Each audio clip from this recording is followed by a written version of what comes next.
Welcome to Rocksteady Studios and episode 3 of Arkham Insider. Today we're going to be getting intimate with 3 key characters from Batman Arkham Knight, and as always we're going to be feeling the heat, taking questions from the community.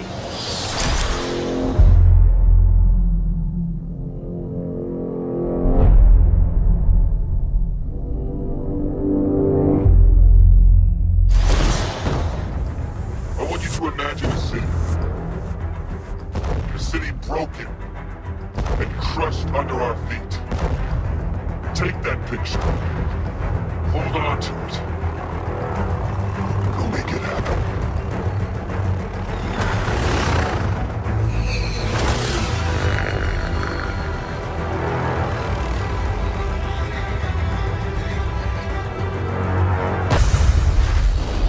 And here we are once again on the world's most comfortable couch. This time I'm joined by Rocksteady's lead character artist, Albert.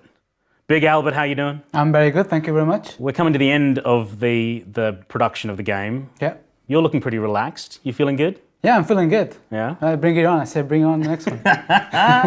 Right on. Now, as lead character artist, you have got an immense responsibility for the design of characters within the Arkhamverse.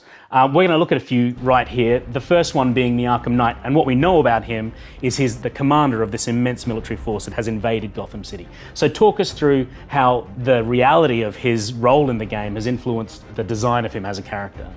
So his role in the game, like, ultimately, he works with Scarecrow to take down the Bat. Yeah. So his design was ultimately made just for that role. Yeah. Obviously, he's got a very military look to him. Yeah. Like, he's got the antennas that reflect the bat ears. Yeah. It's kind of a mockery of the Batman. Uh-huh. He can pull it off as well. He also has this visor that has all sorts of information about what's going on in the city. Okay. You know, like like a heads-up display within his pretty much, visor. yeah, there's a map on the forehead. Sweet. He's got like a little other one there with all the drones are tracking everything that's happening in the city. Yeah. So that's his role. Right. And on the other hand, he's also a very military dude, right? So he's wearing this camouflage, and that's like it's being cloned to the whole of his forces. So Right. the militia forces, the soldiers have it, the tanks have it, the drones have it. Yeah. You can really tell that these guys are the Arkham Knight forces. Yeah. And that's the main trait to distinguish them. Now let's have a look at the big bad, Scarecrow.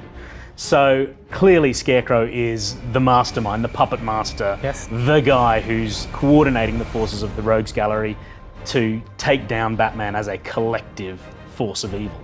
We haven't seen him since Arkham Asylum, and he didn't appear at all in Batman Arkham City. He's back in Batman Arkham Knight. How has that journey affected and influenced the character design of Scarecrow this time around? Well, Scarecrow, the message we're trying to send with this design is he's come back stronger than ever, meaner than ever. Yeah. It took ages to develop his face and the hood and the way everything works together. Like the skin is kind of melted with the rugged sackcloth, you know, Yeah. like he's got, and it's falling off with like, strings, and he's got this evil look, like almost like you cannot have a real connection with his eyes. Right. He's always keeping himself inside. Yeah. You can see he wears all the fear toxin all around him. It's like that's his armor, that's also his weapon. He kind of wraps himself in fear toxin. Yeah, and that causes so much threat, right? Yeah. Like if you take me out, well, something bad's gonna happen. Yeah. So it is very, that's pretty much it. Sweet, now let's have a look at the big man himself. Batman in Batman Arkham Knight looks like he's ready for war. Talk us through the design of the new Batsuit. Well, in a nutshell, he's ready to take out the Arkham Knight forces. Yeah. He's ready to take out the Scarecrow.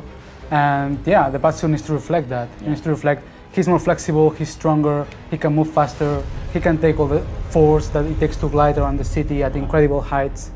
So the cape has been implemented not around the rim of the cowl, but underneath the armor padding. And as you can see, the chest armor is flexible, it separates. The bat sign is still his strongest bit, as is traditional in the Batman universe, in the Arkham games. Shoulder pads, boots, gauntlets, that's like traditional Batman. So those to the classic next level. features, but to this kind of heavily militarized level. Yeah, he needs to be heavily militarized. His design is to reflect that of the Batmobile. Yeah, because I think there's a real kind of connection and crossover between the design of the Batmobile and the design of this Batsuit that I just think marries perfectly. Yes, when we got the design from the Batmobile, we were like, we're gonna do a Batman that fits the Batmobile.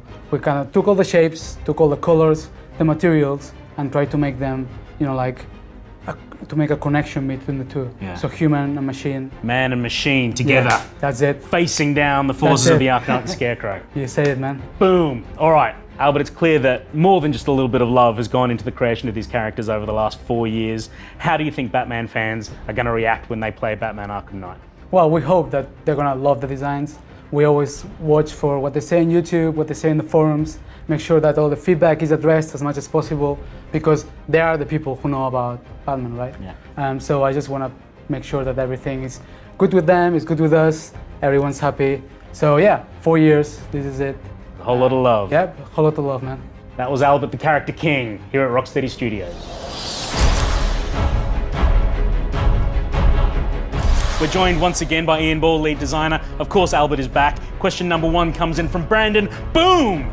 And he asks, does the Batmobile get its own talent tree, like gadgets and physical abilities? Ian, this sounds like one for you. It is, and the Batmobile does have its own talent tree. You can upgrade the weapons, you can upgrade the different systems inside the Batmobile, which will allow Batman to eject higher and further out of the car quicker. Nice. Fire more weapons, upgrade the firepower. There's loads of different upgrades for the Batmobile. Just like Batman himself, the onboard weaponry, all of the systems, they've all got their own development trees. They do. Number 2 comes in from The 10th, and they ask, what was the hardest character to adapt / design for the next gen graphics? Albert, this one's right down your street. I would say that was Poison Ivy. Okay. Getting that design to work is such realism, and then trying to get the subtleties on the skin and just trying to get that beauty and transferred into the next gen without, going too crazy. It was a real challenge. And it looks awesome. Thanks. Nice job.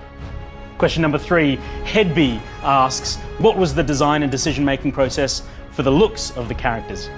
Normally it starts with going to the design team and the script team, Yep. just seeing what's going on with the character, what story is behind it, what details can we get. Then we meet with the art director and we try to squeeze as many thoughts as we can, work on, like silhouettes, work on details, and then once we are hands-on, just keep on iterating through the character until the project's over, pretty much. Because you guys you've been polishing for what feels like years Yeah, now. yeah, it's been a long process. Nice. Tagger 101 comes at us with this. How hard was it to find a balance between Batman and the Arkham Knight ability-wise? Ian Ball. Batman and the Arkham Knight are very evenly matched. It's like the immovable object and the unstoppable force. They're clashing. Batman's got the Batmobile, the Arkham Knight has got his whole military force behind him. Something's got to give, but which way is it going to go? Thank you very much for hitting us with those. We will get around to answering each and every other question that comes in as soon as we can. I wish we could do this all day long, but we can't. That's it for this episode of Arkham Insider. Let us know what you thought down in the comments, and we'll see you next time. And until then, be the Batman.